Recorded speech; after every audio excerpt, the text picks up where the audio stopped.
Ukraine is on fire.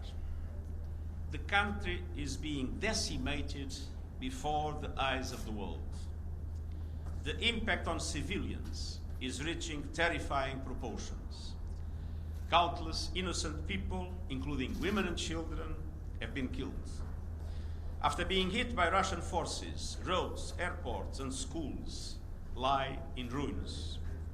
According to the World Health Organization, at least 24 health facilities have suffered attacks.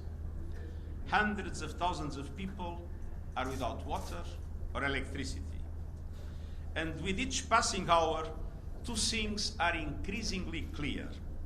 First, it keeps getting worse.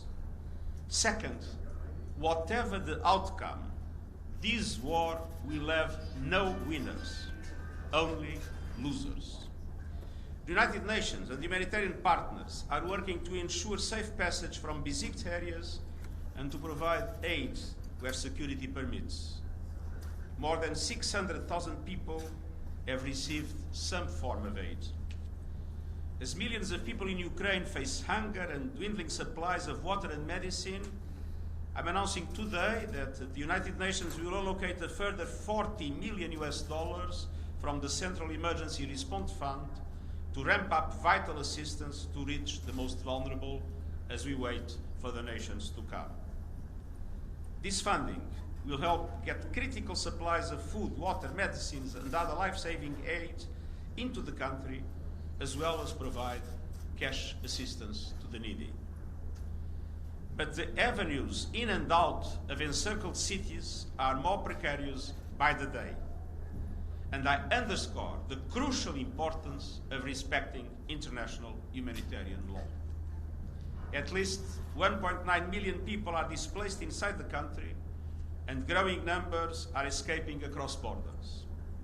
I'm deeply grateful for the solidarity of Ukraine's neighbors and other host countries who have taken in more than 2.8 million refugees in the past 2 weeks. The vast majority of those making the treacherous journey are women and children who are increasingly vulnerable. For predators and human traffickers, war is not a tragedy, it is an opportunity. And women and children are the targets. They need safety and support every step of the way.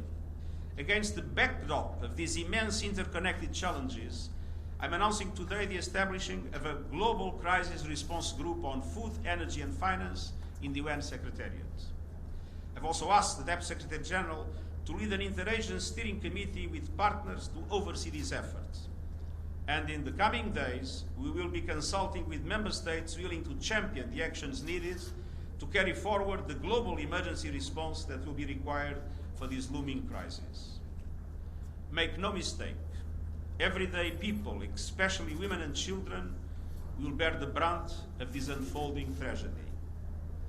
The war also shows how the global addiction to fossil fuels is placing energy security, climate action, and the entire global economy at the mercy of geopolitics. Finally, further escalation of the war, whether by accident or design, threatens all of humanity. Raising the alert of Russian nuclear forces is a bone-chilling development. The prospect of nuclear conflict, once unthinkable, is now back within the realm of possibility. The security and safety of nuclear facilities must also be preserved. It's time to stop the horror unleashed on the people of Ukraine and get on the path of diplomacy and peace. I've been in close contact with a number of countries, including China, France, Germany, India, Israel, and Turkey, on mediation efforts to bring an end to this war. The appeals for peace must be heard. This tragedy must stop. It's never too late for diplomacy and dialogue. We need an immediate cessation of hostilities and serious negotiations based on the principles of the UN Charter and international law. We need peace. Peace for the people of Ukraine. Peace for the world. We need peace now. Thank you. Any attack on civilians or civilian infrastructure is regrettable if accidental, and condemnable if done on purpose.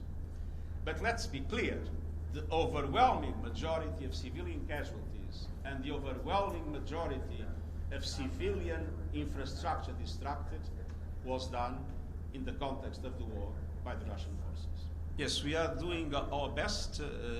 I've talked with a number of leaders that are in permanent contact with President Putin, and of course we consider that it is absolutely essential for an effort, an additional effort, to make the Russian Federation understand that this war is becoming an absolute nightmare, and to create the conditions for the war to be stopped and for serious negotiations to be put in place. Thank you very much.